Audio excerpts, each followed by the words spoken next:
Paz, queridos, vamos dar início a mais um culto em nome de Jesus.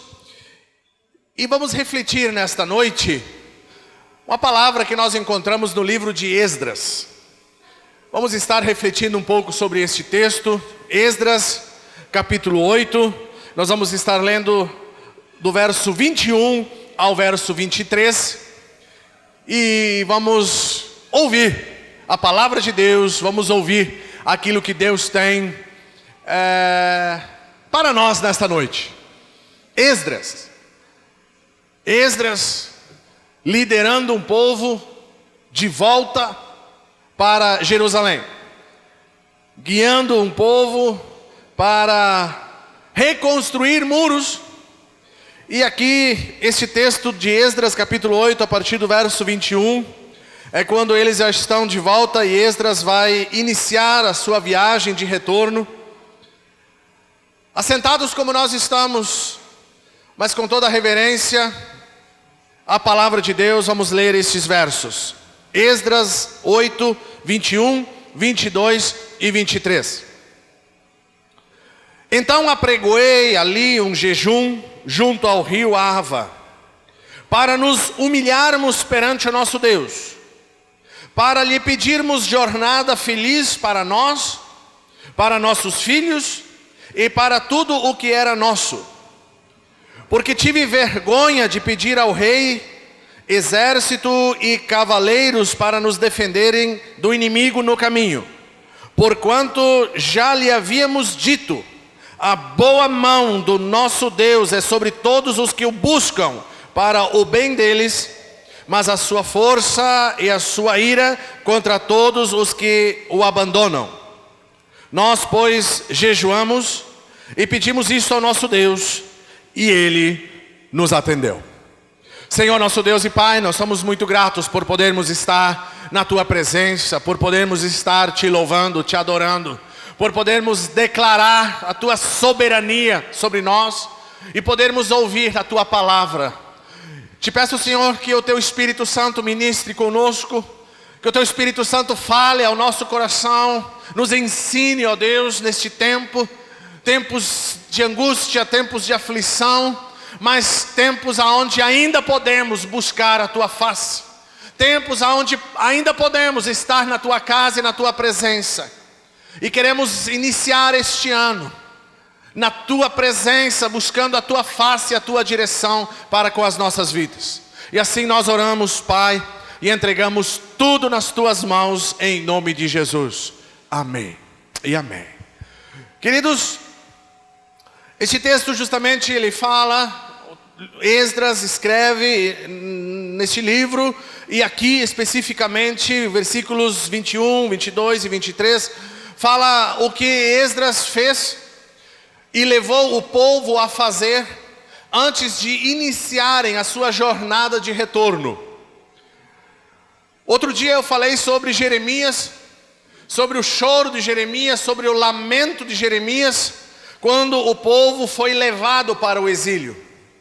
Agora já se passaram então os anos do exílio, e o povo já começa a retornar, já tinha retornado alguns com Zorobabel, e agora Esdras, com uma outra leva, com uma outra parte do povo, se preparam para o retorno. E o contexto aqui do capítulo 8 fala das famílias que estavam retornando a Jerusalém e estavam iniciando uma jornada de retorno, uma jornada até a sua casa. E nós estamos hoje, o primeiro culto de 2021. Estamos hoje celebrando o primeiro culto. E o ano de 2021, ele pode ser, e nós podemos entender que ele será na nossa vida uma jornada também, uma caminhada que temos pela frente.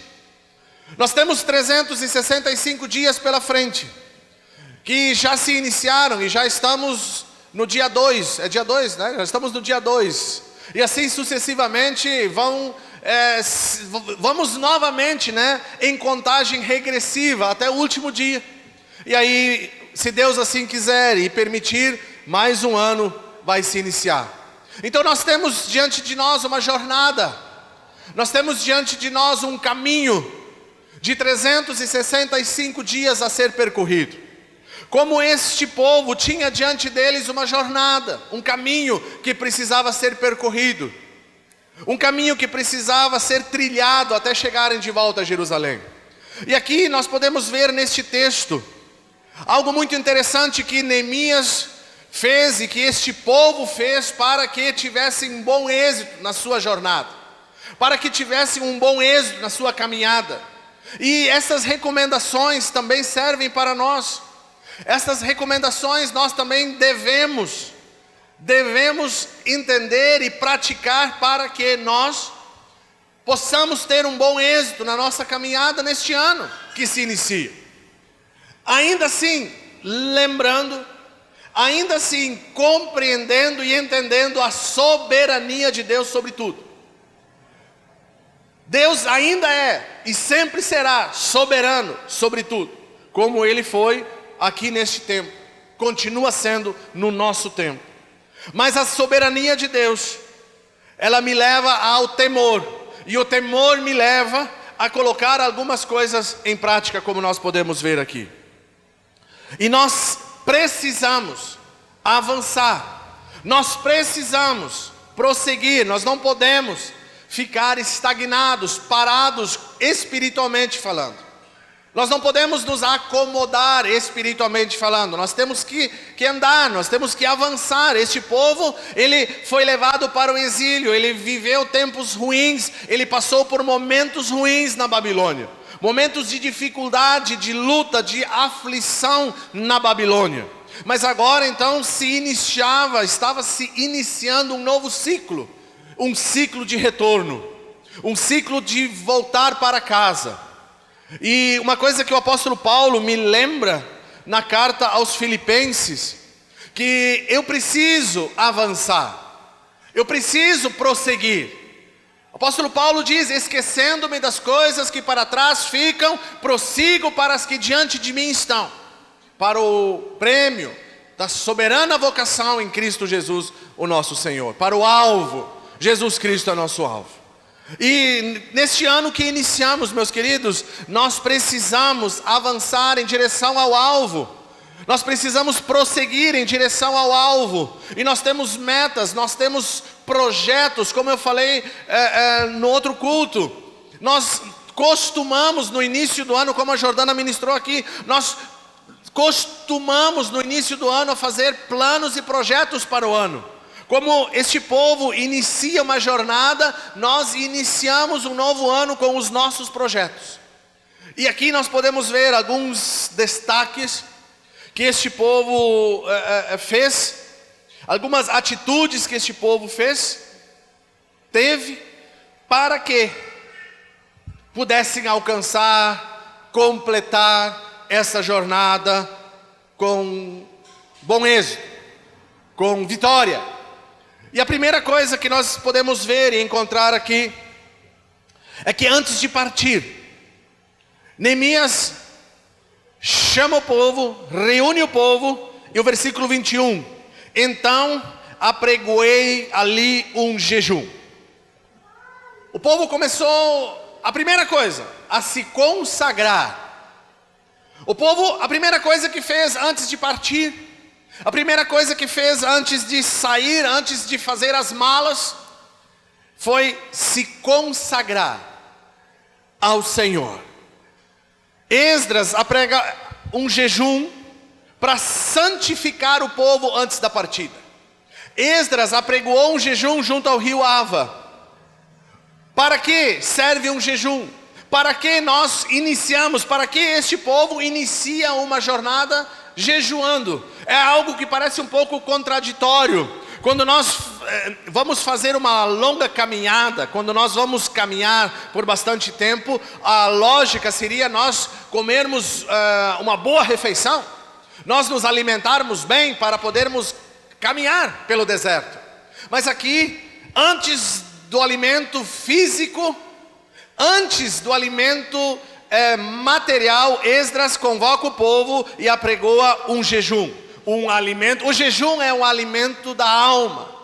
O ficar sem o alimento físico fortalece a nossa alma, fortalece o nosso espírito. E se nós queremos iniciar este ano com bom êxito, se nós quisermos iniciar essa jornada fortalecidos espiritualmente, nós precisamos entender a necessidade de jejuar. Nós precisamos entender a necessidade de nós criarmos o hábito de jejuarmos. Mas isso não faz diferença. Eu digo para vocês que faz uma grande diferença. Só quem tem o hábito, só quem tem o costume, só quem já fez, sabe a diferença de alguém que jejua para alguém que não jejua. Deus responde através do jejum. Deus se revela através do jejum. Deus, Ele nos direciona através do jejum. Deus, Ele nos mostra o caminho que devemos andar através do jejum. E aqui a primeira coisa que este povo fez foi jejuar. E eu quero dizer que nós precisamos entender a necessidade. Se nós queremos ter um bom ano, nós precisamos voltar e começar algumas práticas que o cristianismo deixou um pouco de lado. Algumas práticas que nós cristãos deixamos um pouco de lado porque pensamos que são já ultrapassadas. Pensamos que já não precisamos mais, que já não fazem mais parte da nossa vida e do nosso ministério e da nossa igreja. E o jejum é uma delas. Nós temos deixado de lado muitas vezes a prática do jejum. E aqui a primeira coisa que Esdras fez com o povo foi convocar um jejum. Foi jejuar para que Deus os acompanhasse nessa caminhada, para que Deus estivesse presente nessa caminhada. Êxodo 33 fala sobre um diálogo de Deus com Moisés. E Êxodo 33, Deus fala para Moisés: eu vou mostrar o caminho para vocês, eu vou colocar um anjo para guardar vocês, mas eu não vou com vocês, porque vocês são um povo de dura cerviz, diz algumas traduções. Outras traduções diz um povo que não se prostra, um povo que não se curva diante de mim. E Deus, quando fala com Moisés nesse diálogo de Êxodo 33, depois em casa você pode ler, Deus fala com Moisés e diz exatamente isso: eu não vou com vocês rumo à terra prometida. É o contexto. Vocês vão, o anjo vai com vocês, o anjo vai livrar vocês, o anjo vai mostrar o caminho, vai dar todo o livramento, mas eu não vou. E Moisés ora a Deus, Moisés se humilha na presença de Deus e Moisés diz: Deus, se tu não fores, nós não iremos também. Moisés diz: Deus, se tu não fores conosco, nós também não iremos. É algo que nós precisamos aprender como cristãos, precisamos aprender como igreja, precisamos aprender no nosso ministério, precisamos aprender na nossa casa. Se Deus não estiver lá, não adianta prosseguir. Se Deus não estiver presente, não adianta avançar. Se Deus não estiver conosco, não adianta irmos além do que estamos. Deus precisa estar presente. E para que Deus esteja presente, a primeira coisa, eu preciso me humilhar na presença dEle, reconhecendo, eu preciso de Deus. Depois no contexto de Êxodo 33, vocês vão ver Moisés se humilhando na presença de Deus, Moisés orando e pedindo: Deus, vá conosco. E Deus então ouve a oração de Moisés, e Deus então se revela a Moisés, e Deus então vai e diz: eu vou com vocês. Mas eu não queria ir, porque vocês estão endurecidos. O nosso coração endurecido, dura serviço, falta de humildade, falta de buscar a presença de Deus, falta de se humilhar diante de Deus, afasta a presença de Deus de nós, nos afasta da presença de Deus. E quanto mais nós nos humilhamos diante de Deus, quanto mais nós nos prostramos diante de Deus, quanto mais reconhecemos que não somos nada diante de Deus, mais perto Deus está e anda conosco. Amém? Caminha conosco. E isso somente conseguimos quando nós entendemos que para nós nos humilharmos diante de Deus, nós precisamos jejuar. O jejum faz com que eu entenda, a minha carne entenda, eu preciso fortalecer o meu espírito e preciso matar os desejos da minha carne. É um domínio que a gente cria no nosso corpo, porque o jejum, ele trabalha no nosso corpo e na nossa mente e fortalece o nosso espírito. Quando nós jejuamos, nós sentimos fome. De repente você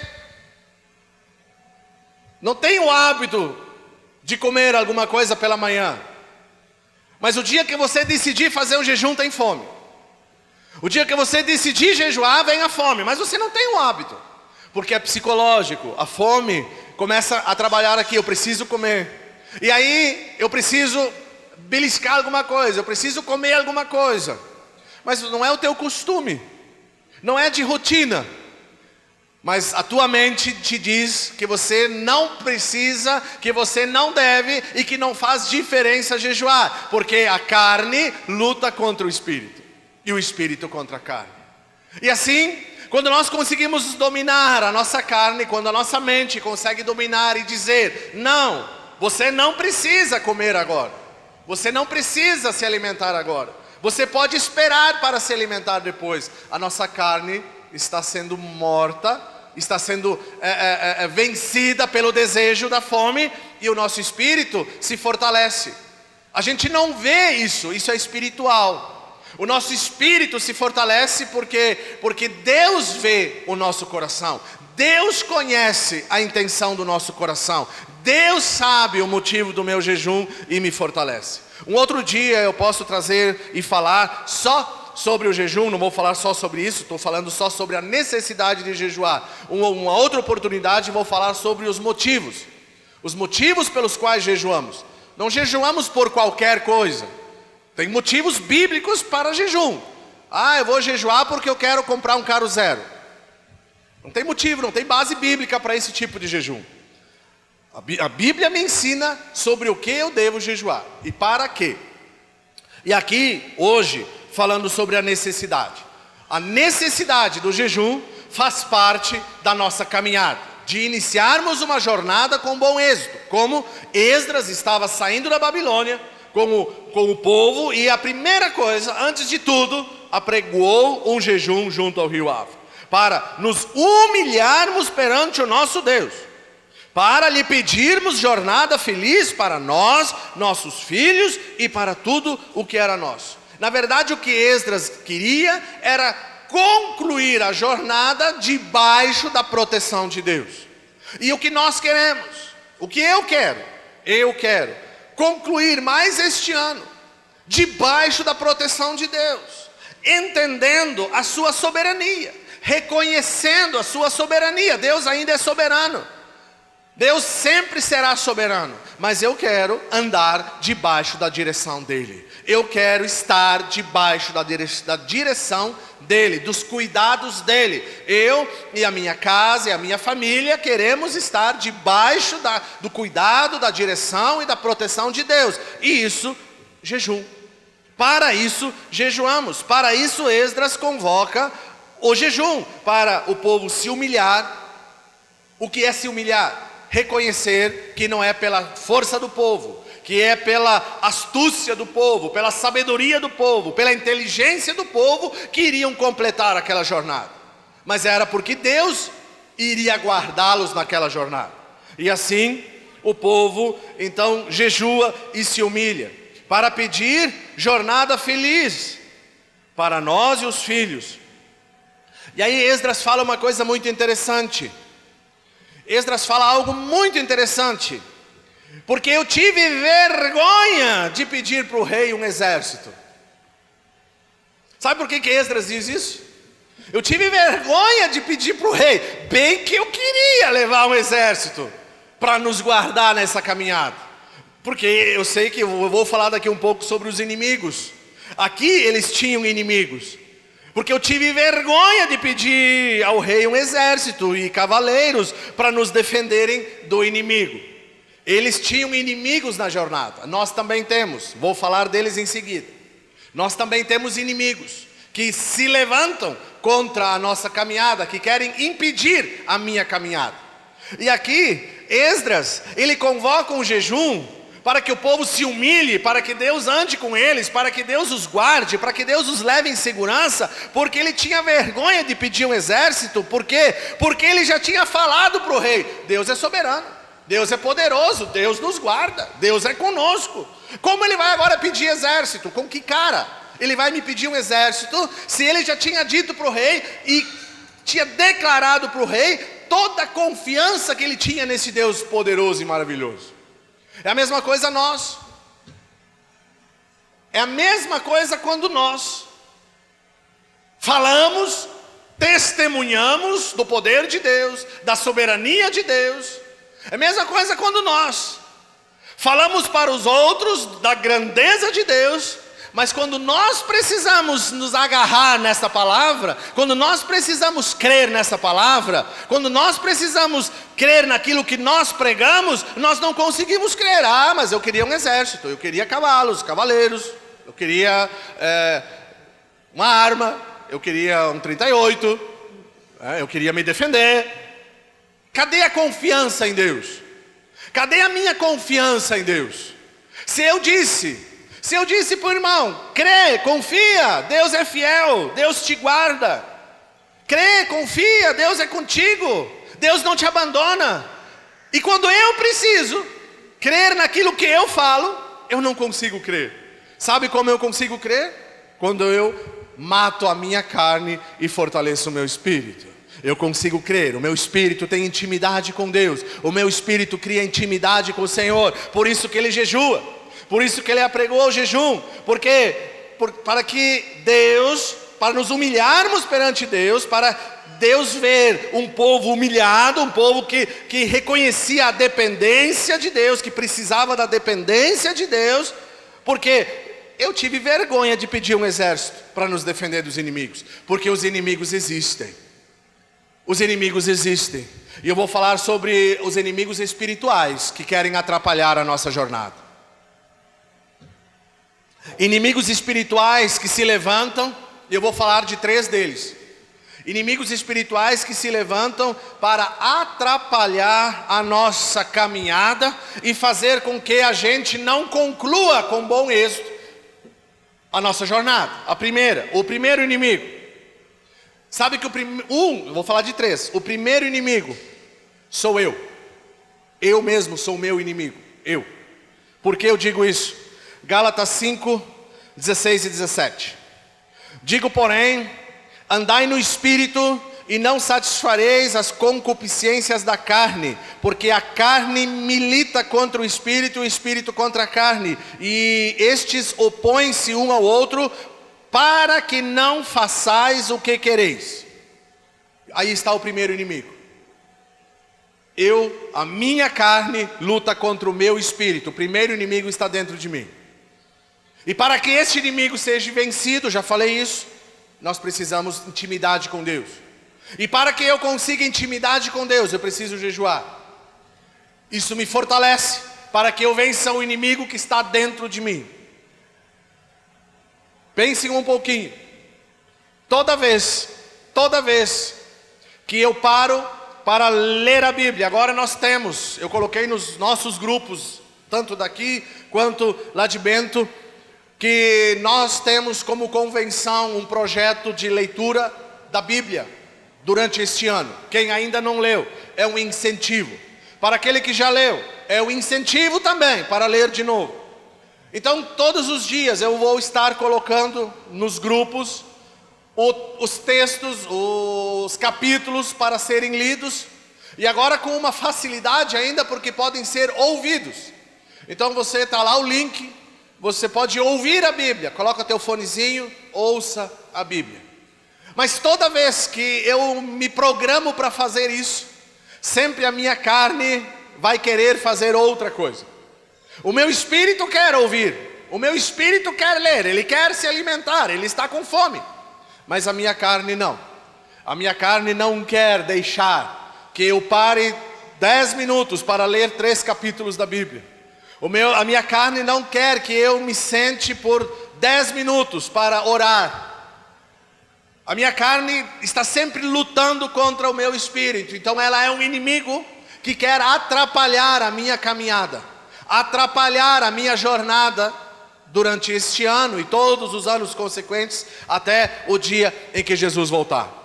Então, meus irmãos, eu preciso entender e compreender que nós precisamos ter cuidado com esses inimigos, invisíveis, mas reais, presentes na nossa vida e no nosso coração.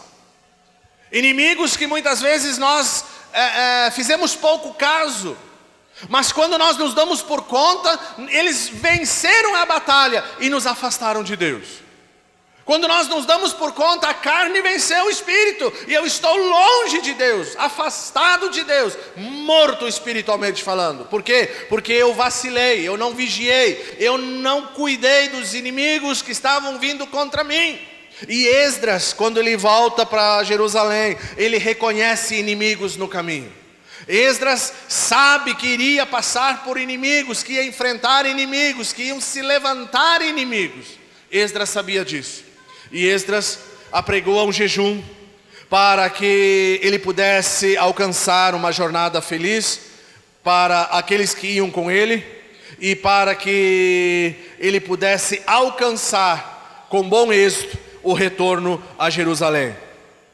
Quando estou falando deste ano, mas nós temos uma jornada aqui nessa terra, que ela é até chegarmos ao lugar aonde o Senhor nos preparou um lugar, até chegarmos na terra prometida, no reino celestial, no céu.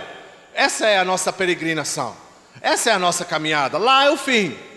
E até nós não chegarmos lá, nós vamos estar que nem Esdras, saindo de um lugar e tentando chegar no outro, com inimigos pelo meio do caminho.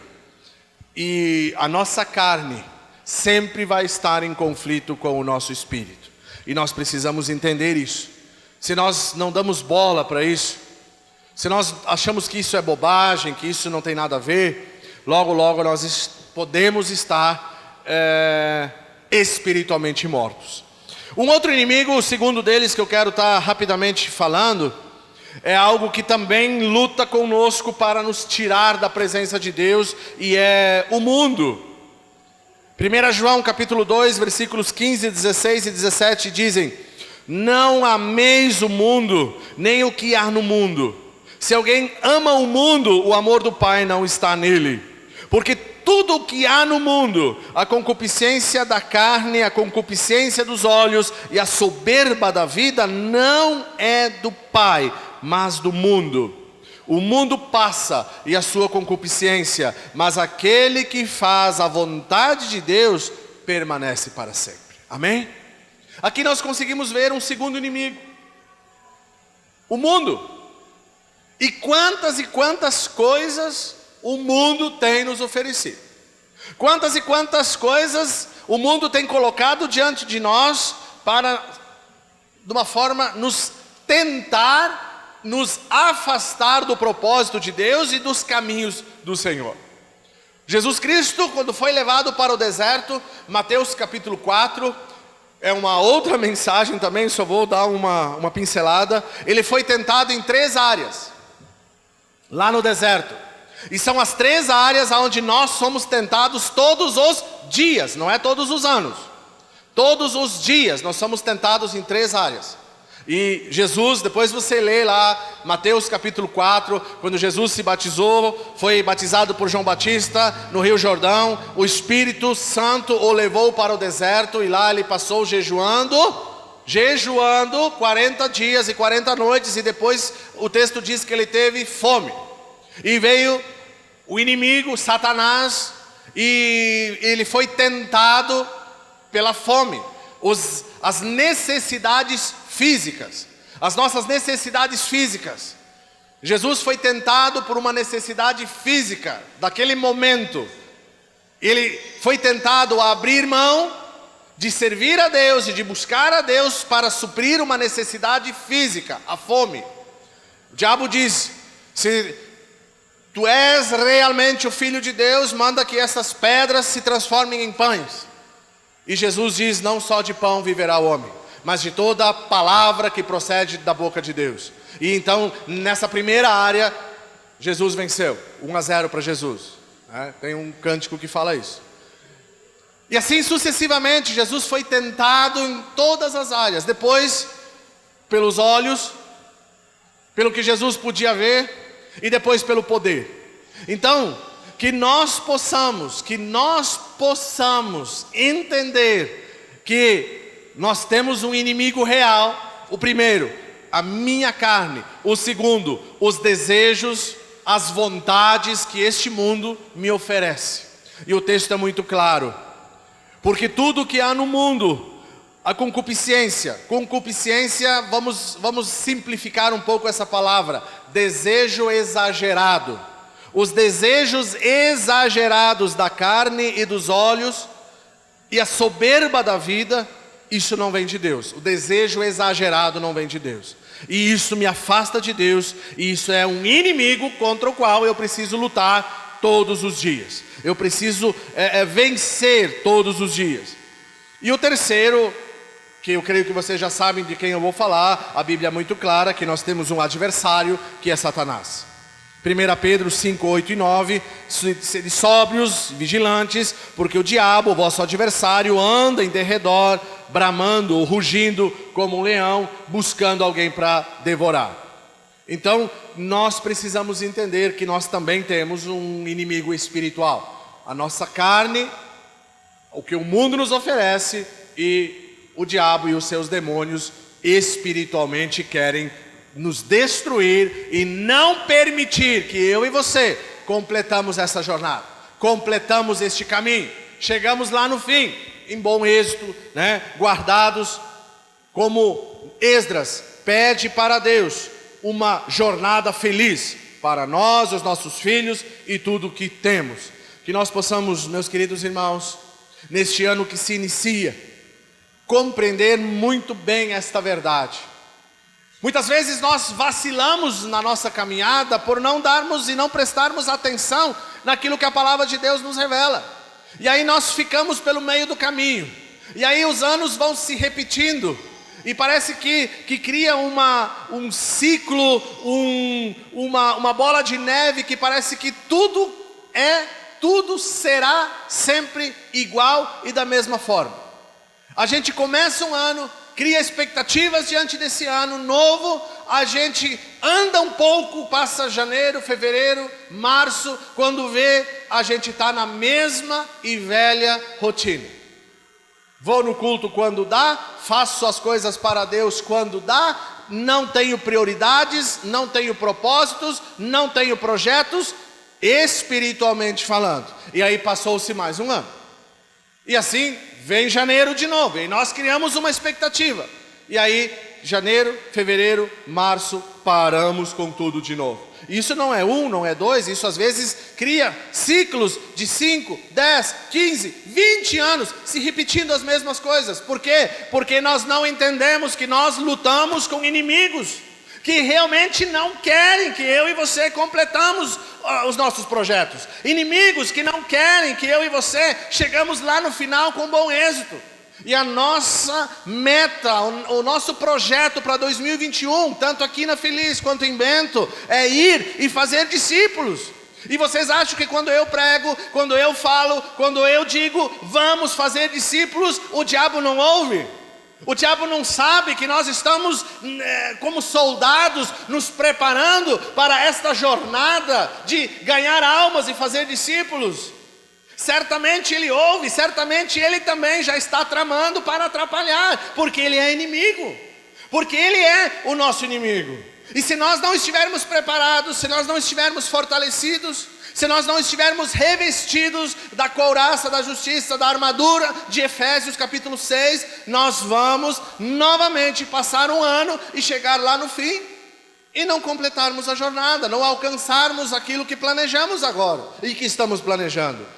Não vamos, meus queridos, menosprezar o inimigo.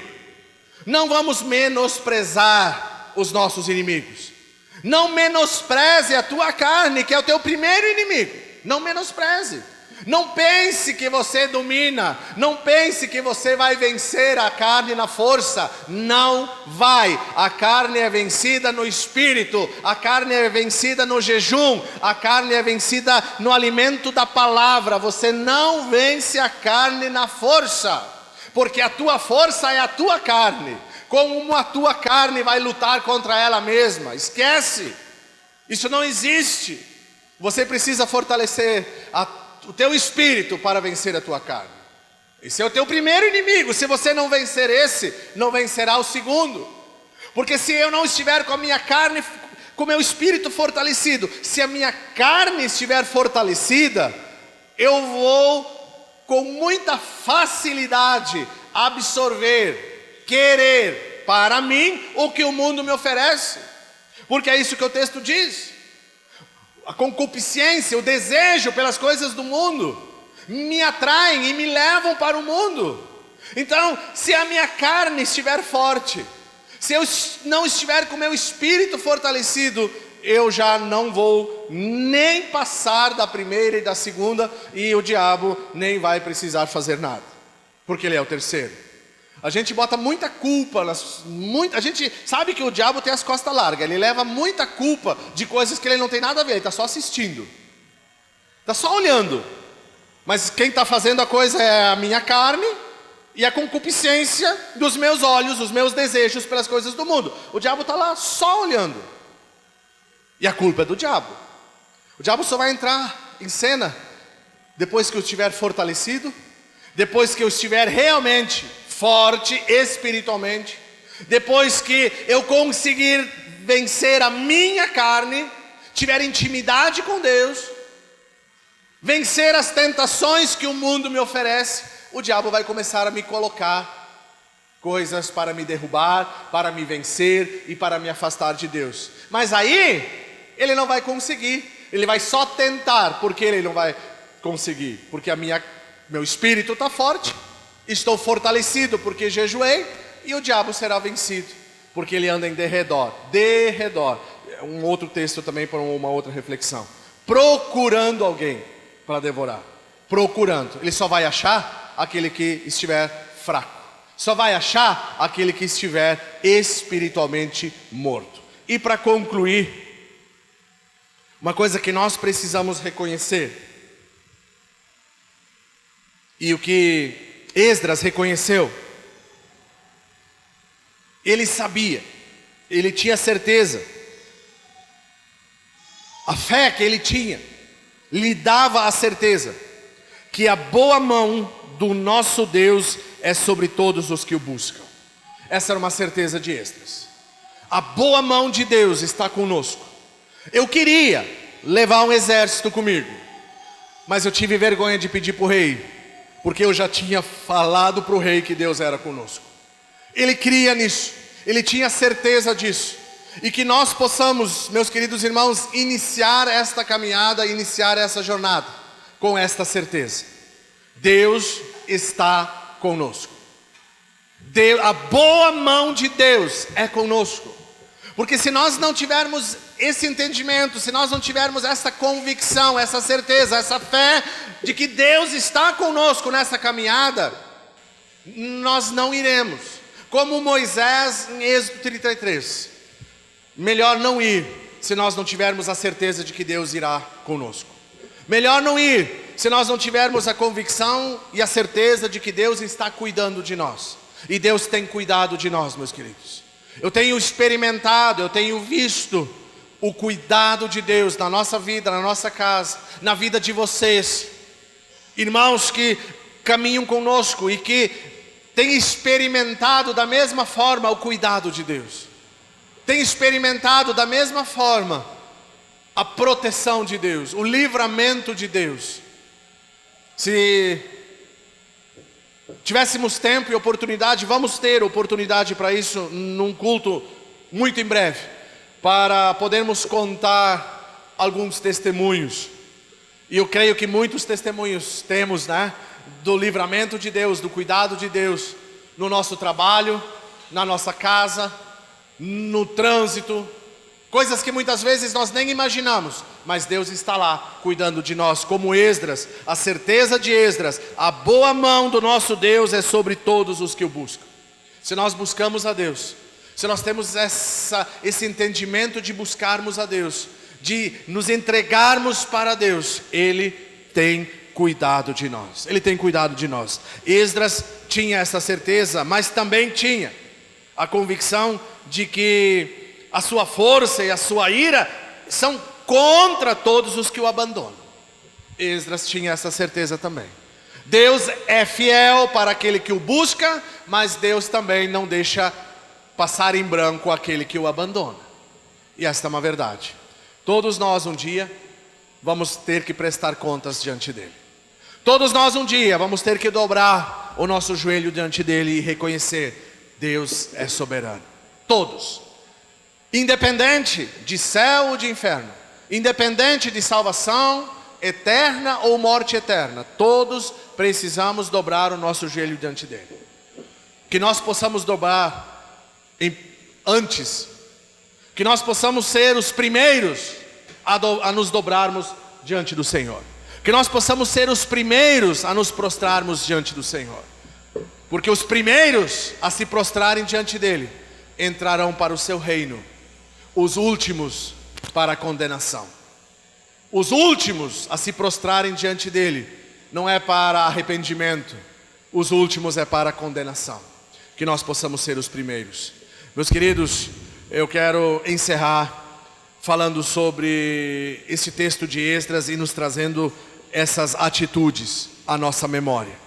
Iniciamos um ano, iniciamos uma jornada, iniciamos uma caminhada, mais uma caminhada, e que esta caminhada, esta jornada, independente de pandemia, independente disso, daquilo ou daquilo outro, a minha vida com Deus, a minha intimidade com Deus, a minha vida, o meu caminhar com Deus, possa começar com santificação e consagração. Possa começar a um quebrantamento dentro de mim, para que eu possa me humilhar diante dele e reconhecer que só por ele e através dele vou conseguir avançar.